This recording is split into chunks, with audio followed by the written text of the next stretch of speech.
नमस्ते बच्चों, आज हम कक्षा 8 का पाठ 2 कर रहे हैं तलाश।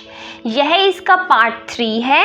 पार्ट 1 और 2 में हम इनके स्टार्टिंग के टॉपिक्स कर चुके हैं, जैसे भारत के अतीत की झांकी, भारत की शक्ति और सीमा और भारत की तलाश। आज हम करेंगे भारत माता। तो अब शुरू करते हैं।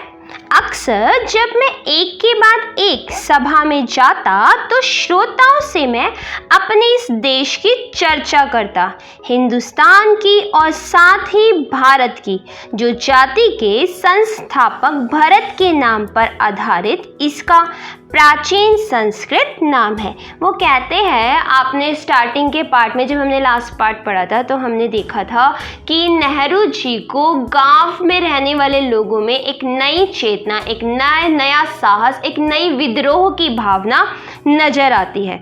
तो वो कहते हैं, जब भी मैं श्रोताओं के पास जाता था, सुनने वालों के पास, जब भी नेहरू जी सभाएं किया करते थे, मैं उनके पास जब भी जाता था तो मैं अक्सर हिंदुस्तान की और साथ ही भारत की, जो जाति के संस्थापक भरत के नाम पर आधारित इसका प्राचीन संस्कृत नाम है। बच्चों, जो हमारे देश का नाम भारत है वह भरत के नाम पर पड़ा है। तो कहते हैं, मैं अक्सर सभाओं में अपने हिंदुस्तान की, भरत के विषय में, भारत के विषय में चर्चा किया करता था। मैंने शहरों में ऐसा कम किया। वे कहते हैं, मैंने ये काम शहरों में कम किया क्योंकि वहाँ के श्रोता अपेक्षाकृत आधुनिक थे। क्योंकि जो शहर के श्रोता होते हैं, शहर के लोग होते हैं, वो ज़्यादा वैज्ञानिक सोच रखते हैं। वो हर चीज़ के लिए तर्क मांगते हैं, सबूत मांगते हैं। तो वो ज़्यादा ही आधुनिक होते हैं। वो किसी भी चीज़ पे आसानी से विश्वास नहीं करते और वे अधिक दमदार भाषण की अपेक्षा करते थे। जो शहर के लोग थे वे चाहते थे कि ज़्यादा दमदार भाषण हो, ज़्यादा सबूतों के साथ हो, अच्छे तर्कों के साथ हो। पर सीमित नजरिए वाले किसानों को मैंने इस महान देश की बाबत बताया। लेकिन वह कहते हैं, मैंने सीमित नजरिए वाले, जो किसान लोग थे, गांव के लोग थे, उनका नजरिया सीमित होता है। वो सिर्फ अपने गांव के बारे में जानते हैं या हमारी परंपराओं के बारे में, रीति रिवाजों के बारे में। अब मैंने उनके बीच सभाएं करनी शुरू की। मैंने उन लोगों को अपने महान देश के बारे में बताया। बाबत अर्थात बारे में, उन्हें अपने महान देश के बारे में बताया, जिसकी मुक्ति के लिए हम संघर्ष कर रहे हैं, जिसकी मुक्ति के लिए, जिसकी आज़ादी के लिए हम लगातार अंग्रेजों के खिलाफ संघर्ष कर रहे हैं, कि कैसे इसका हर हिस्सा दूसरे से भिन्न होते हुए भी भारत है। मैंने किसानों के बीच में एक भावना पैदा करने की कोशिश की। मैं चाहता था कि गांव के लोगों में एकता की भावना पैदा हो। इसलिए उन्होंने गांव के लोगों को ये बात समझाने की कोशिश की कि हमारे पूरे भारत का, पूरे हिंदुस्तान का हर हिस्सा एक दूसरे से जुड़ा हुआ है। सभी राज्य अलग अलग है, लेकिन वह भिन्न भिन्न होते हुए भी सब एक है। हम कहीं भी जाते हैं, हम बाहर देश में भी जाते हैं तो हमें भारतीय के नाम से ही जाना जाता है, हिंदुस्तानी ही कहा जाता है। तो हम अलग अलग कल्चर के होते हुए भी सब लोग एक हैं। मैंने उन्हें उत्तर से दक्षिण और पूरब से पश्चिम तक किसानों की सामान्य समस्याओं की जानकारी दी। वो कहते हैं, मैंने उत्तर से दक्षिण दिशा और पूरब से पश्चिम तक के सभी किसानों की सामान्य समस्याओं की, कि सभी किसानों को सामान्यतः क्या समस्याएं हैं, उन सब के विषय में उनको जानकारी दी। और उस स्वराज की भी, जो कुछ विशेष लोगों के लिए नहीं, सबके लिए, भारत के हर हिस्से के लिए एक सा होगा। और साथ ही मैंने उस स्वराज के बारे में, उस आज़ादी के बारे में जिसकी हमें चाह है, उसके बारे में लोगों को बताया कि वह सिर्फ किसी एक व्यक्ति के लिए नहीं है, वह हर मनुष्य के लिए है। हमारे हिंदुस्तान में, भारत में जितने भी लोग रहते हैं वह सभी के लिए महत्व रखता है। आज़ादी मिलेगी तो सबको मिलेगी और नहीं मिलेगी तो किसी को भी नहीं मिलेगी। मैंने उन्हें सुदूर उत्तर पश्चिम में खैबर पास से कन्याकुमारी या कैप कॉमरिन तक अपनी यात्रा के बारे में बताया। अब वो कहते हैं मैंने उन लोगों को अपनी बहुत दूर दूर की जो मेरी यात्राएं थी उत्तर से पश्चिम में खैबर पास से कन्याकुमारी या कैप कॉमरिन तक की अपनी सभी यात्राओं के बारे में मैंने गांव के लोगों को बताया, लोगों की समस्याएं बताई और मैंने क्या क्या देखा वह सब बातें मैंने लोगों के साथ शेयर की, उनके साथ विचार विमर्श उन पर किया। मैंने बताया कि कैसे हर जगह मुझसे किसानों ने एक जैसे सवाल पूछे। वो कहते हैं मैंने किसानों को ये बात भी बताई अपनी सभा में कि मैं जब भी किसी सभा के लिए किसी गांव में जाता हूँ, वहाँ के किसानों से बात करता हूँ, तो सब लोग मुझसे किस प्रकार के सवाल पूछते हैं, क्योंकि उनकी समस्याएं समान थी। गरीबी, कर्ज, निहित स्वार्थ, जमींदार, महाजन, भारी लगान और कर, पुलिस के अत्याचार और ये सब उस ढांचे में लिपटे हुए थे जिसे हमारे ऊपर विदेशी हुकूमत ने आरोपित किया था। मैंने उनको किसानों की उन समस्याओं के बारे में इसलिए बताया क्योंकि हर किसान की, हर गांव की सेम ही समस्या थी। सभी गरीबी से जूझ रहे थे, कर्ज से, निहित स्वार्थ से, जमींदार, महाजन, भारी लगान, कर, पुलिस के अत्याचार, सबकी ही सेम ही समस्याएं थी। सभी किसानों ने मुझे एक जैसी ही समस्याओं के बारे में बताया, तो इसलिए मैं जहां भी सभा में जाता था उनके साथ इन समस्याओं के विषय में चर्चा किया करता था। साथ ही यह भी कि राहत भी सबके लिए आनी चाहिए। साथ ही मैंने उन्हें यह भी समझाया कि अगर हमें आज़ादी मिलती है तो वह किसी एक व्यक्ति के लिए नहीं, हम सभी के लिए आनी चाहिए। आप सोचो कि सिर्फ आपके गांव का ही कर्जा माफ़ हो जाए या आपको ही आज़ादी मिल जाए या आपको एक गरीबी से मुक्ति मिल जाए, ऐसा पॉसिबल नहीं है। हमें जो मिलेगा सबको मिलेगा, हर किसान को, हर व्यक्ति को, हर मनुष्य को मिलेगा। साथ ही थोड़ा बहुत उस विराट विश्व के बारे में भी सोचे जिसके हम एक हिस्से हैं। साथ ही मैंने गांव के लोगों की सोच को विकसित करने की कोशिश की ताकि वह सिर्फ अपने गांव के बारे में ना सोचकर पूरे विश्व के बारे में सोचना शुरू करें जिसका वह भी एक हिस्सा है।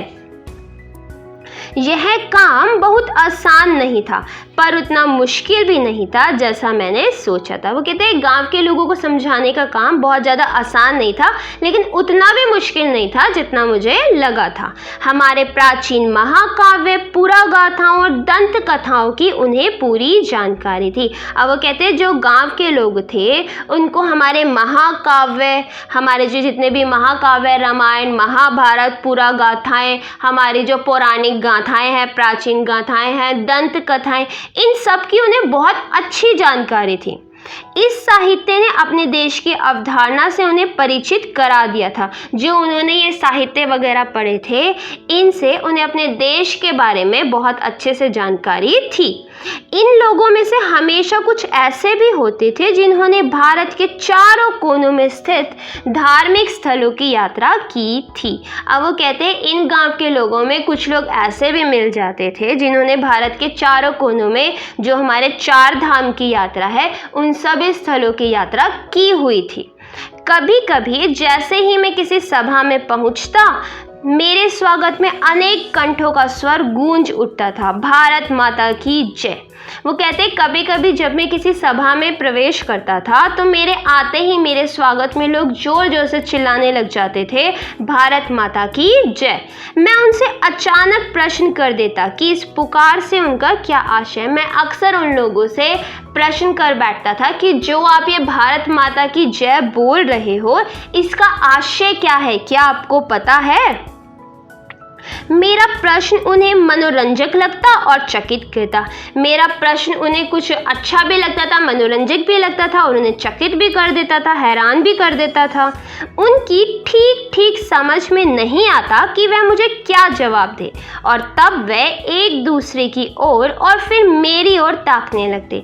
वह जब मेरा सवाल सुनते थे तो उनको ढंग से समझ नहीं आता था कि वह मुझे क्या जवाब दे। तो वो क्या करते थे, आसपास देखने लगते और जब आसपास से भी कोई जवाब नहीं मिलता तो मेरी तरफ देखने लगते। बच्चों आपने भी देखा होगा, कई बार टीचर आपसे क्लास में सवाल पूछती है, आपको जवाब नहीं आता तो आप आसपास देखते हो कि शायद कोई आपको बता दे, और जब कोई नहीं बताता तो आप वापस टीचर की तरफ देखने लग जाते हो। बिल्कुल उसी प्रकार यह गांव वाले भी थे।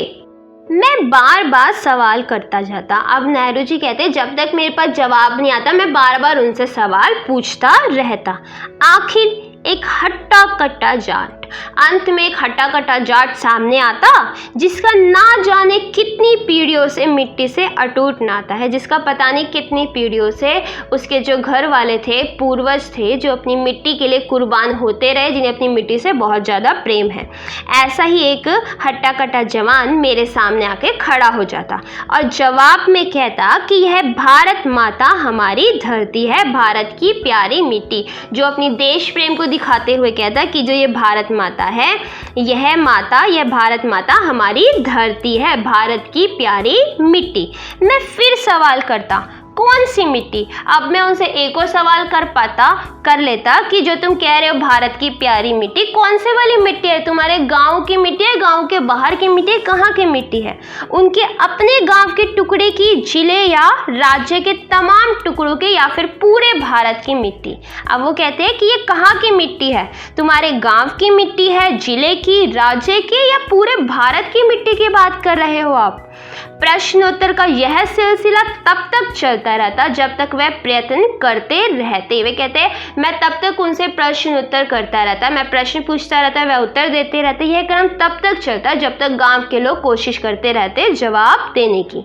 और आखिर में कहते कि भारत वह सब कुछ तो है ही जो उन्होंने सोच रखा है, इसके अलावा भी बहुत कुछ है। आखिर में वो लोग अक्सर कहा करते थे कि भारत वह सब कुछ तो है जो उन्होंने सोचा है, इसके अलावा भी बहुत कुछ भारत है। भारत के पहाड़ और नदियां, जंगल और फैले हुए खेत जो हमारे लिए खाना मुहैया कराते हैं, सब हमें प्रिय है। वे कहते हैं कि भारत के जो ये पहाड़ हैं, नदियां हैं, जंगल और फैले हुए, दूर दूर तक फैले हुए खेत हैं, जिनके द्वारा हमें खाना उपलब्ध होता है, हमें वह सभी प्रिय है। लेकिन जिस चीज का सबसे अधिक महत्व है वह है भारत की जनता। फिर नेहरू जी ने समझाने की कोशिश करते, लेकिन जो सबसे ज़्यादा इम्पॉर्टेंट है वह है भारत की जनता, अर्थात आप स्वयं, मैं, हम सब। जो भारत की जनता है वह ज़्यादा अधिक महत्व रखते हैं। उनके और मेरे जैसे तमाम लोग, हमारे जैसे जितने भी दुनिया में लोग हैं, भारत के लोग हैं, वह सब लोग जो इस विशाल धरती पर चारों ओर फैले हुए, वह सभी लोग जो इस पूरी धरती पर चारों ओर फैले हुए अर्थात रहते हैं। भारत माता मूल रूप से यही लाखों लोग हैं। वे कहते हैं भारत माता मुख्य रूप से यही लोग हैं जो भारत में रहते हैं, और उसकी जय का अर्थ है इस जनता जनार्दन की जय। और भारत की जो आप जय करते हो, इसका अर्थ है लोगों के समूह की जय, जो ये जनता इस भारत में रहती है, इन सभी की जय।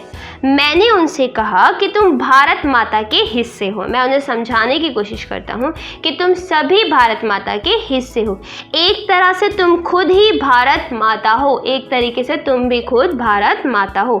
जैसे जैसे यह विचार धीरे धीरे उनके दिमाग में बैठता जाता, जैसे जैसे उनके दिमाग में ये विचार बैठ रहा था, उनकी आंखें चमकने लगती, उनकी आंखों में एक चमक आ जाती, खुशी की चमक, के जैसे उन्होंने कुछ पा लिया हो, मानो उन्होंने कोई महान खोज कर ली हो। उनकी आंखों को देख के ऐसे लगता है जैसे उन्होंने बहुत बड़ी खोज कर ली है, उन्होंने बहुत कुछ पा लिया है।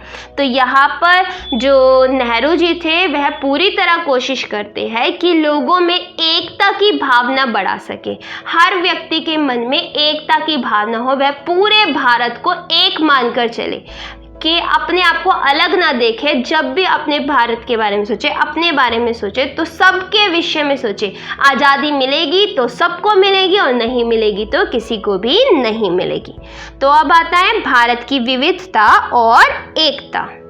भारत की विविधता अद्भुत है, प्रकट है। वह सतह पर दिखाई पड़ती है और कोई भी उसे देख सकता है। बच्चों, आप सबको ही पता है कि हमारे भारत में विविधता बहुत ज़्यादा मौजूद है। कितने सारे धर्म, कितनी सारी जातियाँ, कितनी सारी भाषाएं हैं। इतना सब कुछ होने के बाद भी हम सब एक है, हम सब में एकता है जो सचमुच अद्भुत है, प्रकट है, नजर आती है और वह सतह पर दिखाई भी पड़ती है। और कोई भी किसी भी देश का नागरिक हो, वह हमारे देश की एकता को, विभिन्नता में भी एकता की भावना को देख सकता है। इसका ताल्लुक शारीरिक रूप से भी है और मानसिक आदतों और विशेषताओं से भी है। अब ये जो विविधता है ये हमारी शारीरिक रूप से भी है, हम सब देखने में अलग अलग है, अलग अलग राज्य प्रदेश के लोग अलग अलग दिखते हैं, थोड़ा बहुत डिफरेंस सब में ही होता है। अपने जहाँ पे भी वह रहते हैं वहाँ के मौसम के अकॉर्डिंग, वहाँ की जलवायु के अकॉर्डिंग हमारा शरीर में भी डिफरेंस होते हैं, हमारी मानसिक आदतें भी अलग होती है, हमें अलग अलग विशेषताएँ पाई जाती है। बाहर से देखने पर उत्तर पश्चिम इलाके के पठान और सुदूर दक्षिण के वासी तमिल में बहुत कम समानता है। अगर हम बाहर से देखें तो हम पाएंगे कि उत्तर पश्चिम इलाके में जो पठान लोग रहते हैं और सुदूर दक्षिण के वासी तमिल में हमें बहुत कम समानताएं नज़र आती है, वो बहुत कम एक जैसे नज़र आते हैं। उनकी नस्लें भिन्न हैं, उनकी नस्लें भी भिन्न भिन्न हैं, उनके पूर्वज भी भिन्न हैं। हालांकि उनके भीतर कुछ समान सूत्र हो सकते हैं, फिर भी उनमें बहुत कुछ समान चीज़ें हो सकती है। वह चेहरे और शारीरिक गठन में, खाने और पहनावे में और भाषा में एक दूसरे से भिन्न होते हैं। उनके चेहरे अलग अलग होते हैं, शारीरिक गठन भी अलग होता है और खाना, पहनावा, भाषा भी एक दूसरे से भिन्न होते हैं। उत्तर पश्चिमी सीमांत प्रदेश में मध्य एशिया की गमक तो है ही। अब ये कहते हैं उत्तर पश्चिम के जो सीमा के किनारे वाले देश है, मध्य एशिया है, उसमें उनकी महक तो नज़र आती है। वहाँ के बहुत से रीति रिवाज जैसे कश्मीर के भी हिमालय के उस पार के देशों की याद दिलाते हैं। जो हमारी उत्तर पश्चिम सीमा पे लगे हुए प्रदेश है, वहाँ के लोगों के रीति रिवाज हमें पड़ोस के देशों के रीति रिवाजों की याद दिलाते हैं, क्योंकि पड़ोस में ही है तो वहाँ के रीति रिवाज बहुत ज़्यादा सेम होते हैं। जैसे कि अगर आप कश्मीर में देखें तो कश्मीर का कुछ हिस्सा हिंदुस्तान के पास है और कुछ पाकिस्तान के पास, लेकिन जो सीमा के प्रदेश है, सीमा के आसपास जो कश्मीर का हिस्सा है, वहाँ के लोगों का पहनावा आपको सेम ही मिलेगा, भाषा भी सेम मिलेगी, क्योंकि वहाँ पे ठंड बहुत ज़्यादा पड़ती है तो वहाँ का पहनावा सेम है, खान पान भी सेम है। इस कारण से हमें वहाँ के आसपास की चीज़ों में रीति रिवाज, खान पान और बहुत सारी समानताएं देखने को मिलती है। पठानों के लोक प्रचलित नृत्य रूसी कोजक नृत्य शैली से मिलते हैं। जो पठान होते हैं उनका लोक प्रचलित नृत्य है वह रूसी कोजक नृत्य शैली से मिलता जुलता है। इन तमाम भिन्नताओं के बावजूद पठान पर भारत की छाप वैसी ही स्पष्ट है जैसी तमिल पर। इन सभी चीज़ों के बावजूद, इतनी सारे विभिन्नताओं के बावजूद, जैसी पठान पर भारत की छाप है वैसे ही तमिल पर भी भारत की छाप सेम ही है, क्योंकि दोनों है कहाँ पे, भारत में ही तो है, एक ही देश में तो है ये सब, तो सभी भारत के ही हिस्से, तो इसलिए उन सब पे भारत की छाप समान पड़ती है। इसमें कोई अचरज नहीं, क्योंकि सीमा के ये प्रदेश और साथ ही अफगानिस्तान भी भारत के साथ हजारों वर्ष से जुड़े रहे हैं। वह कहते हैं इसमें कोई अचरज की बात नहीं है, क्योंकि ये जो सीमा के प्रदेश है और ये अफगानिस्तान है, ये भारत के साथ हजारों वर्षों से ऐसे ही जुड़े हुए हैं। ये पुराने तुर्क और दूसरी जातियां जो अफगानिस्तान और मध्य एशिया में बसी थी, इस्लाम के आने से पहले बौद्ध थी। अब ये बता रहे हैं ये जो पुराना तुर्क है और दूसरी जातियाँ हैं जो अफगानिस्तान और मध्य एशिया में बसी थी, वह इस्लाम आने से पहले, जब तक हमारे देश में इस्लाम नहीं आया था तब तक ये उससे पहले बौद्ध थी और उससे भी पहले वैदिक काल में हिंदू थी। सीमांत क्षेत्र प्राचीन भारतीय संस्कृति के प्रमुख केंद्रों में से था। जो सीमा के क्षेत्र है ये सारे भारतीय संस्कृति के प्रमुख केंद्र थे। अब भी स्मारकों और मठों के ढेरों ध्वस्त अवशेष उसमें बिखरे हैं। अभी भी वहाँ पे हमें स्मारक और मठों के ध्वस्त अवशेष बिखरे हुए मिल जाते हैं। विशेष रूप से तक्षशिला के महान विश्वविद्यालय के, जो 2000 वर्ष पहले अपनी प्रसिद्धि की चरम सीमा पर था। विशेष रूप से तक्षशिला महाविद्यालय जो पूरी दुनिया में फेमस था, जहाँ पे दूर दूर से लोग पढ़ने आया करते थे। तो उसके अवशेष अभी भी हमें वहाँ देखने को मिलते हैं। 2000 वर्ष पहले वह अपनी प्रसिद्धि पे था, हर जगह फेमस था। सारे भारत के साथ ही एशिया के विभिन्न भागों से विद्यार्थी यहाँ खींचे आते थे। सिर्फ भारत ही नहीं, एशिया के विभिन्न भागों से विद्यार्थी यहाँ पे पढ़ने आया करते थे। धर्म परिवर्तन से अंतर जरूर आया। अब जैसे नए नए धर्म आए तो लोगों ने धर्म परिवर्तन किया, कुछ लोगों ने, तो उसके कारण थोड़ा बहुत परिवर्तन जरूर आया था। पर उन क्षेत्रों के लोगों ने जो मानसिकता विकसित कर ली थी वह पूरी तरह नहीं बदल सकी। लेकिन जो उस क्षेत्र के लोग थे, जो वहाँ के रहने वाले लोग थे, जो उनकी मानसिकता पहले से डेवलप थी, वो पूरी तरह से चेंज नहीं हो सकी। पठान और तमिल दो चरम उदाहरण हैं, बाकी की स्थिति कहीं इन दोनों के बीच में है। वो बोलते हैं कि पठान और तमिल दो ये चरम उदाहरण हैं, लेकिन बाकियों की स्थिति इन दोनों के बीच में ही है। सबकी अपनी अलग अलग विशेषताएं, हर किसी की अपनी अलग अलग विशेषताएं हैं, पर सब पर इससे भी गहरी छाप भारतीयता की है, क्योंकि सारे ही राज्य भारत में है, तो मुख्य भारत है हमारा देश, तो भारत की छाप सभी पर बनी हुई है। यह जानकारी बेहद हैरत में डालने वाली है कि बंगाली, मराठी, गुजराती, तमिल, आंध्र, उड़िया, असमी, कन्नड़, मलयाली, सिंधी, पंजाबी, पठान, कश्मीरी, राजपूत और हिंदुस्तानी भाषा भाषी जनता में बसा हुआ विशाल मध्य भाग कैसे सैकड़ों वर्षों से अपनी अपनी अलग पहचान बनाए रहा है। अब वो कहते हैं देश तो हमारा भारत ही, और इसमें इतनी सारी भाषाओं के लोग रहते हैं, फिर भी हर भाषा ने अपनी एक अलग पहचान बनाई हुई है। इसके बावजूद इन सब के गुण दोष कामोबेश एक से है, लेकिन इसके बावजूद भी इन चीज़ों में के जो गुण दोष है वह कम जैसे ज़्यादा एक से है। इसकी जानकारी पुरानी परंपरा और अभिलेखों से मिलती है। इन सब की जानकारी हमें पुरानी परंपराओं से और जो लिखित में अभिलेख है उन सब से मिलती है। साथ ही इस पूरे दौरान वे ऐसे भारतीय बने रहे जिनकी राष्ट्रीय विरासत एक ही थी और उनकी नैतिक और मानसिक विशेषताएं भी समान थी। वे कहते हैं साथ ही वह लोग पूरे दौरान ऐसे भारतीय लोग बने रहे जिनकी राष्ट्रीय विरासत जो उन्हें राष्ट्र से मिली थी वो सब एक थी और उनकी नैतिक और मानसिक विशेषताएं भी समान थी। प्राचीन चीन की तरह प्राचीन भारत अपने आप में ही एक दुनिया थी। अब जैसा प्राचीन चीन था वैसे ही प्राचीन भारत भी अपने आप में एक पूरी दुनिया के ही समान थी। एक संस्कृति और सभ्यता थी जिसमें तमाम चीज़ों को आकार दिया था। यहाँ पे एक संस्कृति थी और एक ही सभ्यता थी जिसने तमाम चीज़ों को, जितनी भी हमारे भारत में चीज़ें थी, रीति रिवाज वगैरह, सबको आकार दिया हुआ था, लोगों की सोच वगैरह को। विदेशी प्रभाव आए, विदेशों के प्रभाव भी आए और अक्सर उस संस्कृति को प्रभावित करके उसी में जज्ब हो गए। विदेशों से अक्सर हमारे देशों का व्यापार चलता था। हमने पीछे सिंधु घाटी सभ्यता के बारे में पढ़ा था, जिससे सिंधु घाटी सभ्यता विदेशों से व्यापार किया करती थी। तो जब यहाँ से वहाँ पर व्यापार किया जाता था और वहाँ की भी चीज़ें यहाँ आती थी, तो ऑफ कोर्स उनका प्रभाव हम पे पड़ता था और हमारा प्रभाव उन पे पड़ता था। इतना सब कुछ हुआ, विदेशों का प्रभाव हमारी संस्कृति पर भी पड़ा, लेकिन वह उसी में ही मिलकर समाप्त हो गया। जब भी विघटनकारी तत्व उभरे, तत्काल उन्होंने सामंजस्य खोजने के प्रयास को बढ़ावा दिया। जब भी विनाशकारी चीज़ें उभर कर आई तो उन्होंने उसको सामंजस्य करने की, अपने में मिलाने की, खोजने का प्रयास करना शुरू कर दिया कि वह विघटनकारी तत्व अधिक ना बढ़ सके और यहीं पर समाप्त हो जाए।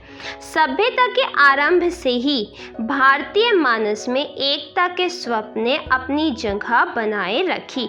जब सभ्यता का आरंभ हुआ तभी से भारतीय लोग जो थे उनके मस्तिष्क में एकता की भावना थी, एकता का स्वप्न था कि हमें हमेशा एक बन के रहना है। इस एकता की कल्पना कभी किसी बाहर से आरोपित वस्तु या बाहरी तत्वों के या विश्वास के मानकीकरण के रूप में नहीं की गई। अगर आप यह सोचते हैं कि ये एकता बाहर से आई है तो ये बिल्कुल गलत है।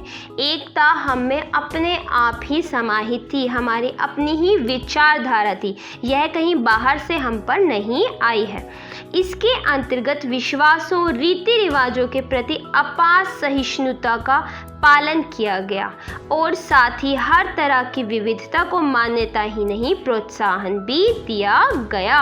अब ये जो एकता की भावना थी इसने हर किसी पे विश्वास किया, इसमें विश्वास की भावना थी, सभी रीति रिवाजों को इसने सहृदयता के साथ अपनाया। साथ ही विभिन्नता जो हमारे देश में इतनी सारी विभिन्नता है, इन सबको समाप्त करने की कोशिश नहीं की बल्कि इनको प्रोत्साहन दिया, बढ़ावा दिया कि इस विविधता का विकास हो, आगे चल के किसी का भी विनाश ना हो, सब अपनी विविधता के साथ आगे बढ़ें और अपनी एक पहचान बनाएं। किसी एक देशीय समूह में चाहे वे कितने घनिष्ठ रूप से एक दूसरे से जुड़े हों, छोटी बड़ी भिन्नताएं हमेशा देखी जा सकती है। किसी एक देशीय समूह में चाहे उनमें कितना भी आपस में एक दूसरे से लोग जुड़े हुए हो, फिर भी उनमें छोटी बड़ी भिन्नताएं हमें देखने को मिल जाती है, वो थोड़ा बहुत एक दूसरे से अलग होते ही है। उस समूह की मूल एकता तब प्रकट होती है जब उसकी तुलना किसी अन्य देशीय समूह से की जाती है। अब किसी देश के समूह की एकता का तब पता चलता है जब उसकी तुलना किसी दूसरे देश के देशीय समूह से की जाती है। यह बात अलग है कि अक्सर दो निकटवर्ती समूहों की भिन्नता सीमांत इलाके में या तो धुंधली पड़ जाती है या आपस में घुल मिल जाती है। वो बोलते हैं ये बात अलग है कि अक्सर जो निकटवर्ती समूह जो होते हैं, पास रहने वाले जो समूह होते हैं, जैसे कि सीमा वाले इलाके में जो लोग रहते हैं उनका आपस में घुल मिल जाते हैं। अब उनकी जो रहन सहन, रीति रिवाज एक जैसा ही होता है, तो क्या होता है वो या तो उनकी विभिन्नता धीरे धीरे धुंधली पड़ जाती है, खत्म होती जाती है, वो पूरी तरीके से एक दूसरे में मिल जाते हैं, समाहित हो जाते हैं। प्राचीन और मध्य युग में आधुनिक राष्ट्र के विचार ने जन्म नहीं लिया था। वे कहते हैं प्राचीन और मध्य युग में आधुनिक राष्ट्र के विचार ने जन्म नहीं लिया था और सामंती, धार्मिक और जातीय संबंधों का महत्व अधिक था। उस समय सामंतवाद, धर्म का महत्व और जातीयता का महत्व बहुत ज़्यादा था।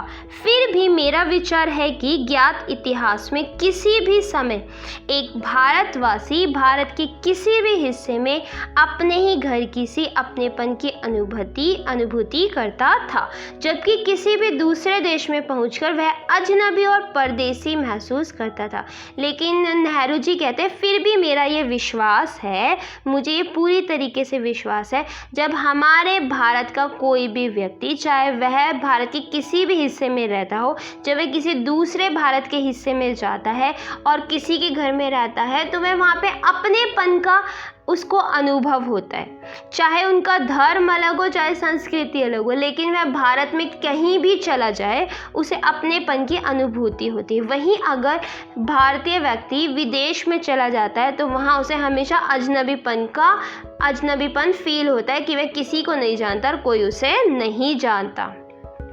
वह लोग जो गैर भारतीय धर्म को मानने वाले थे या भारत में आकर यहीं बस गए, कुछ ही पीढ़ियों के गुजरने के दौरान स्पष्ट रूप से भारतीय हो गए, जैसे यहूदी, पारसी और मुसलमान। फिर वो कहते हैं वह लोग जो गैर भारतीय थे, जो गैर भारतीय धर्म के थे, भारत के नहीं थे, जो बाहर से भारत में रहने आए थे, जैसे कि यहूदी, पारसी और मुसलमान, जब उनकी कुछ पीढ़ियाँ यहाँ पर रही तो पीढ़ी दर पीढ़ी आगे आगे बढ़ते हुए वह भी धीरे धीरे भारतीय बन गए।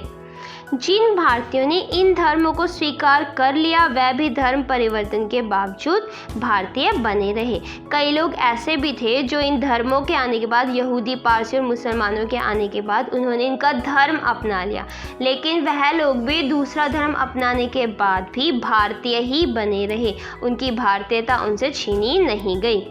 आज जब राष्ट्रीयतावाद की अवधारणा कहीं अधिक विकसित हो गई है। विदेशों में भारतीय अनिवार्य रूप से एक राष्ट्रीय समुदाय बनाकर विभिन्न कारणों से एकजुट होकर रहते हैं, भले ही उनमें भीतरी मतभेद हो। अब कहते हैं वो कि आज के समय में अर्थात 1944 में लोगों में राष्ट्रवाद की भावना पैदा हो गई। अब सब राष्ट्रवाद को मानते हैं और विदेशों में जाकर अक्सर भारतीय अपने जैसे भारतीयों को ढूंढकर उनके साथ समुदाय बनाकर रहते हैं, चाहे उनमें अंदर कितने ही मतभेद हो, कितना भी झगड़ा हो, लेकिन वे विदेशों में हमेशा एकजुट एकता के साथ मिलकर रहते हैं। एक हिंदुस्तानी ईसाई कहीं भी जाए उसे हिंदुस्तानी ही माना जाएगा। अगर हिंदुस्तान में रहने वाला ईसाई है, वो कहीं भी जा रहा है तो उसे हिंदुस्तानी ही कहा जाता है। इस प्रकार किसी हिंदुस्तानी मुसलमान को तुर्की, अरब, ईरान या किसी भी अन्य देश में जहां इस्लाम धर्म का प्रभुत्व हो, हिंदुस्तानी ही समझा जाएगा। और ऐसे ही अगर कोई हिंदुस्तानी मुसलमान है, चाहे वह किसी भी देश में चला जाए, चाहे तुर्की चला जाए, अरब चला जाए, ईरान चला जाए, अब यहाँ पर इस्लाम धर्म का प्रभुत्व है, अगर वह ऐसे देशों में भी जाता है तो भी भारत का गया हुआ मुसलमान भारतीय ही कहलाएगा। अर्थात जो हम बच्चों हमारी पहचान है वह भारतीयता, हिंदुस्तानी। हम लोग कहीं भी चले जाए, चाहे हम किसी भी धर्म से संबंध रखते हैं, किसी भी जाति से संबंध रखते हैं, अगर आप विदेशों में कहीं भी जाते हो तो आपको आपके देश के नाम से जाना जाता है, ना कि आपके नाम से। तो आप भारतीय ही कहलाओगे, हिंदुस्तानी ही कहलाओगे। फिर वे कहते हैं मेरे ख्याल से हम सबके मन में अपनी मातृभूमि की अलग अलग तस्वीरें हैं और कोई दो आदमी बिल्कुल एक जैसा नहीं सोच सकते। फिर वो कहते हैं मुझे लगता है कि हर मनुष्य के मन में, सभी के मन में अपनी मातृभूमि की अलग अलग तस्वीरें होती है और कोई भी दो आदमी बिल्कुल एक जैसा नहीं सोच सकते। जब मैं भारत के बारे में सोचता हूँ तो मेरे मन में बहुत सी बातें आती है। अब नेहरू जी भारत के विषय में बताते हुए कहते हैं जब भी मैं अपने देश भारत के बारे में सोचता हूँ तो मेरे मन में बहुत सारी बातें आती है। जैसे मैं सोचता हूँ दूर दूर तक फैले मैदानों और उन पर बसे अनगिनत छोटे छोटे गाँवों के बारे में। जब मैं भारत के बारे में सोचने बैठता हूँ तो सबसे पहले मेरे मन में ख्याल आता है दूर दूर फैले हुए मैदान और उनमें बसे अनगिनत छोटे छोटे गाँव, उन कस्बों और शहरों के बारे में जिनकी मैंने यात्रा की, उन कस्बों और शहरों के बारे में सोचते हैं जहां वे यात्रा करने गए थे। वर्षा ऋतु की उस जादुई बरसात के बारे में जो झुलसी हुई धरती में जीवन संचार करके उसे सहसा सौंदर्य और हरियाली के झिलमिलाते प्रसार में बदल देती है। और मुझे उस वर्षा की याद आती है जो कड़क धूप में जब हमारी धरती झुलस जाती है, हर कोई परेशान होता है गर्मी के मारे, उस समय वर्षा का आना हम सबको कितना अच्छा फील कराता है, कितना अच्छा महसूस करता है। उस समय हमारी धरती सौंदर्य से, हरियाली से भर जाती है। मैं उन सारे पलों को याद करता हूँ। विशाल नदियों और उनके बहते जल के बारे में वे कहते हैं मैं विशाल नदियों के बारे में सोचता हूँ, उनके बहते जल के बारे में। ठंड की चादर से लिपटे खैबर पास के बारे में मैं खैबर पास के बारे में सोचता हूँ जो ठंड की चादर से अर्थात बर्फ़ की चादर से लिपटा हुआ है। भारत के दक्षिणी सिरे के बारे में वे कहते हैं मैं भारत के दक्षिणी सिरे के बारे में सोचता हूँ। लोगों के बारे में मैं लोगों के बारे में भी सोचता हूँ, व्यक्ति और समूह दोनों रूपों में। और सबसे ज़्यादा बर्फ़ की टोपी पहने हिमालय के या वसंत ऋतु में कश्मीर की किसी पहाड़ी घाटी के बारे में जो नवजात फूलों से लदी होती है। वह कहते हैं कि मैं सबसे ज़्यादा बर्फ़ की टोपी पहने हिमालय अर्थात बर्फ़ से ढके हुए हिमालय के बारे में सोचता हूँ। अब जब आप हिमालय को दूर से देखते हो तो उसका ऊपर का हिस्सा ना बर्फ़ से ढका हुआ होता है, तो ऐसा ही प्रतीत होता है जैसे उसने टोपी पहनी है। तो वो कहते हैं मैं उसके बारे में सोचता हूँ। या मैं वसंत ऋतु के बारे में सोचता हूँ जो कश्मीर की कोई पहाड़ी घाटी जो पूरी तरह नवजात फूलों से लदी हुई है, भरी हुई है और जिसके बीच से कल खल खल करता झरना बहता है और जिसके बीच से एक झरना बहता हुआ निकल रहा है। हम अपनी पसंद की तस्वीर बनाते हैं और उसे सहेज कर रखते हैं। वे कहते हैं हर मनुष्य अपनी पसंद की तस्वीर बनाता है और उसे अपने पास संभाल कर रखता है। अभी आपने देखा इस वाले भाग में नेहरू जी ने भारत की विविधता और एकता के विषय में सब कुछ बता दिया कि किस प्रकार भारत में इतनी सारी विविधताएं होते हुए भी, इतनी सारी भिन्नताएं होते हुए भी एकता मौजूद है और उस भारत का हर व्यक्ति निवासी है। हम कहीं भी बाहर चले जाए, किसी भी देश में चले जाएं, हमें भारतीय ही कहा जाएगा, हिंदुस्तानी ही कहा जाएगा। वहीं वह लास्ट में ये भी बताते है कि भारत को देखने की हर मनुष्य की अपनी अलग दृष्टि होती है। वह भारत के बारे में कैसे दृष्टि रखते हैं, किस दृष्टि से देखते हैं, उसके विषय में भी उन्होंने इस पार्ट में हमें बताया। अब आ गई है जन संस्कृति। जन संस्कृति अर्थात जनता की संस्कृति। जन होता है लोग और संस्कृति होती है हमारी परंपराएं। अब हम इसके विषय में पढ़ेंगे। नेहरू जी बताते हैं, मैंने वर्तमान समय में भारतीय जनता के गतिशील जीवन नाटक को देखा। अर्थात मैंने आज के समय में अर्थात 1944 के समय में मैंने भारतीय जनता के जीवन को देखा कि वे किस तरीके से रहते हैं, कैसे रहा करते, उनके आगे बढ़ते हुए जीवन नाटक को देखा। ऐसे अवसर पर मैं अक्सर उन सूत्रों को खोज लेता था जिनसे उनका जीवन अतीत में बंधा है, जबकि उनकी आंखें भविष्य पर टिकी रहती थी। अब वे कहते हैं, मैं ऐसे में अक्सर उन कारणों को जान लेता था जिनके कारण उनका जीवन अभी भी अपने अतीत से जुड़ा हुआ है, उससे बंधा हुआ है, लेकिन वह आगे बढ़ने के, भविष्य में आगे बढ़ने के सपने देख रहे हैं। हर जगह मुझे एक सांस्कृतिक पृष्ठभूमि मिली जिसका जनता के जीवन पर बहुत गहरा असर था।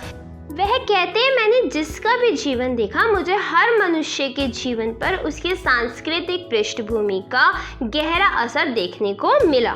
इस पृष्ठभूमि में लोक प्रचलित दर्शन, परंपरा, इतिहास, मिथक और पुराकथाओं का मेल था और इनमें से किसी को दूसरे से अलग करके देख पाना संभव नहीं था। वो कहते हैं, जो ये इनके जीवन का आधार था, इनकी पृष्ठभूमि थी, इसमें इनके लोक प्रचलित दर्शन भी थे, परंपराएं भी थी, इतिहास भी था, हमारा अतीत भी था, मनगढ़ंत कहानियां भी थी, पुराकथाएं भी थी, इन सब का मेल इसमें था और इनमें से किसी को भी दूसरे से अलग करके देख पाना संभव नहीं है। हम किसी को भी हटाकर उनके जीवन का विश्लेषण नहीं कर सकते। पूरी तरह अशिक्षित और निरक्षर लोग भी इस पृष्ठभूमि में हिस्सेदार थे। वो कहते हैं, जो पूरी तरीके से अशिक्षित थे ना, जिनने बिल्कुल भी शिक्षा ग्रहण नहीं की थी, और निरक्षर लोग भी, वह भी इस पृष्ठभूमि से जुड़े हुए थे, इसके हिस्सेदार थे। लोक प्रचलित अनुवादों और टीकाओं के माध्यम से भारत के प्राचीन महाकाव्य, रामायण और महाभारत और अन्य ग्रंथ भी जनता के बीच दूर दूर तक प्रसिद्ध थे। अब वो कहते हैं, लोक प्रचलित अनुवाद, लोगों के बीच में जो प्रचलित इनके अनुवाद होते हैं और टीकाओं के माध्यम से भारत के प्राचीन महाकाव्य, जो हमारे रामायण और महाभारत है और अन्य और भी ग्रंथ है, वह जनता के बीच दूर दूर तक प्रसिद्ध थे। जो ग्रामीण जनता थी वह उन्हें बहुत अच्छे से जानती थी, उन्हें इनके एक एक पद याद थे। हर घटना, कथा और उनका नैतिक अर्थ लोकमानस पर अंकित है। वो कहते हैं, हर घटना, जो रामायण महाभारत की घटनाएं थी, हर घटना का असर, कथा का असर, उनके नैतिक अर्थ लोकमानस पर अंकित था, अर्थात लोगों के मस्तिष्क पर बना हुआ था, उनके मस्तिष्क पर असर डालता था और उसने उन्हें समृद्ध और संतुष्ट बनाया था और इन्हीं के कारण लोगों का जो मस्तिष्क था वह समृद्ध बना था, संतुष्ट बन पाया था। अनपढ़ ग्रामीणों को सैकड़ों पद याद थे। जो अनपढ़ ग्रामीण लोग थे, जिन्होंने बिल्कुल शिक्षा ग्रहण नहीं की थी, उनको भी रामायण महाभारत के, पुराणों के बहुत सारे पद याद थे और अपनी बातचीत के दौरान वह बराबर या तो उन्हें उद्धृत करते थे या फिर किसी प्राचीन रचना में सुरक्षित किसी ऐसी कहानी का उल्लेख करते थे जिसमें कोई नैतिक उपदेश निकलता हो। वह अक्सर, जो ग्रामीण लोग थे, जब वो नेहरू जी से बातचीत करते थे ना सभा में, तो वो अक्सर इन पदों को अपने बातचीत में ले आते थे, इनके एग्जाम्पल दिया करते थे बात करते करते। और अगर महाभारत, रामायण और अन्य पुराण कथाओं का एग्जाम्पल नहीं देते थे तो किसी नैतिक कहानी को उठा लेते थे और उसका एग्जाम्पल दे दिया करते थे। रोजमर्रा की जिंदगी के मसलों के बारे में सीधी सादी बातचीत को ये देहाती लोग जब इस तरह का साहित्यिक मोड़ देते थे तो मुझे अक्सर बहुत आश्चर्य होता था। रोजमर्रा की ज़िंदगी में डेली रोज़ की जो बातें हम लोग आपस में नॉर्मली करते हैं, इन्हीं बातों में, इन्हीं ज़िंदगी के मसलों में ये अक्सर एक साहित्यिक रूप में ला देते थे। वहाँ पे उसे रामायण से जोड़ देते थे, महाभारत से जोड़ देते थे, बड़े बड़े पुराणों से जोड़ दिया करते थे, तो एक साहित्यिक मोड़ पर ला देते थे। और जिसे देखकर नेहरू जी अक्सर आश्चर्यचकित हो जाते थे, हैरान रह जाते थे। यदि मेरे मन में लिखित इतिहास और लगभग सुनिश्चित तथ्यों से निर्मित तस्वीरों का भंडार था तो मैंने महसूस किया कि अनपढ़ किसान के मन में भी उसका अपना तस्वीरों का भंडार है। वो कहते हैं, अगर मेरे मन में इतिहास की तस्वीरों का भंडार था, आप सबको पता है कि नेहरू जी को पढ़ने का बहुत ज़्यादा शौक था। वह अक्सर इतिहास की किताबें पढ़ा करते थे, तो इतनी सारी किताबें पढ़ते थे तो उन्हें इन सब चीज़ों की नॉलेज थी, इसलिए इनकी तस्वीरों का भंडार था उनके मस्तिष्क पर, वह इन सब चीज़ों को जानते थे। तो वो कहते तो मैंने यह भी महसूस किया कि जैसे मैं इतिहास के बारे में इतनी ज़्यादा नॉलेज रखता था, ये गाँव के किसान जो थे, अनपढ़ किसान थे, इनके पास भी अपना तस्वीरों का भंडार था, अपनी नॉलेज का भंडार था। यह बात अलग है कि उसका स्रोत पूरा कथाएं एवं परंपरा और महाकाव्य के नायक नायिका ही अधिक थी और इतिहास बहुत कम। वे कहते ये बात अलग है कि इनका जो स्रोत था, इनकी जो उत्पत्ति का स्थान था, जहाँ से इनकी नॉलेज थी, वह इनकी परंपराएं थी, पुराणों की कथाएं थी, महाकाव्य के नायक नायिका आदि थे। और जो मेरा था, मेरा सारा का सारा इतिहास से संबंधित था। 30 पर भी वह बहुत स्पष्ट होता था, और जो पूरी तरीके से स्पष्ट होता था। मैं उनके चेहरे, उनके आकार और उनकी चाल ढाल को ध्यान से देखता। मैं अक्सर ग्रामीण लोगों के उठने बैठने का तरीका, उनके चेहरे के भावों को, उनके आकार को, उनके चाल ढाल को ध्यान से देखा करता था। अर्थात जो नेहरू जी थे अक्सर ग्रामीण लोगों का निरीक्षण किया करते थे। उनके बीच बहुत से संवेदनशील चेहरे, बलिष्ठ देह और सीधे साफ अवयवों वाले पुरुष दिखाई देते। अब वो कहते हैं मैं अक्सर इन लोगों के बीच में देखता था कि बहुत सारे संवेदनशील चेहरे थे, बलिष्ठ देह वाले थे, ताकतवर शरीर वाले लोग थे, सीधे साफ अवयवों वाले शरीफ भी थे। महिलाओं में लावण्य था, सौंदर्य था, नर्मता थी, गरिमा थी अर्थात बड़प्पन था, और संतुलन के साथ साथ एक चेहरा जो अवसाद से भरा हुआ था। इन सब के साथ साथ उनमें एक तकलीफ भी उन लोगों के चेहरे पे नजर आती थी। अवसाद का अर्थ होता है प्रॉब्लम, तकलीफ। कभी कभी किसी देहाती रास्ते या गांव के बीच से गुजरते हुए मेरी नज़र किसी मनोहर पुरुष या स्त्री पर पड़ती थी तो मैं विस्मय विमुग्ध हो जाता था। वो कहते कभी कभी जब देहाती रास्ते में, गांव के रास्तों में मैं बीच से गुजरते हुए किसी सुंदर पुरुष या सुंदर स्त्री को देखता था, आकर्षक पुरुष या सुंदर स्त्री को देखता था, तो मैं विस्मय विमुग्ध होकर आश्चर्यचकित हो जाता था उनको देख के और उनमें खो जाता था। वे मुझे पुराने भित्ति चित्रों की याद दिलाते थे, मुझे पुराने भित्ति चित्रों की याद दिलाते थे।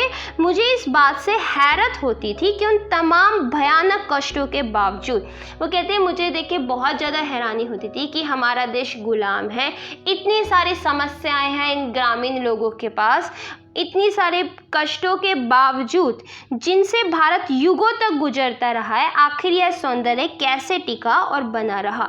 कि इतनी ज़्यादा प्रॉब्लम्स होने के बाद, इतनी ज़्यादा समस्याएं होने के बाद भी लोगों में ये सौंदर्य कैसे बना हुआ है जो इनके चेहरे को देख के चमक नज़र आती है। इन लोगों को साथ लेकर हम क्या नहीं कर सकते।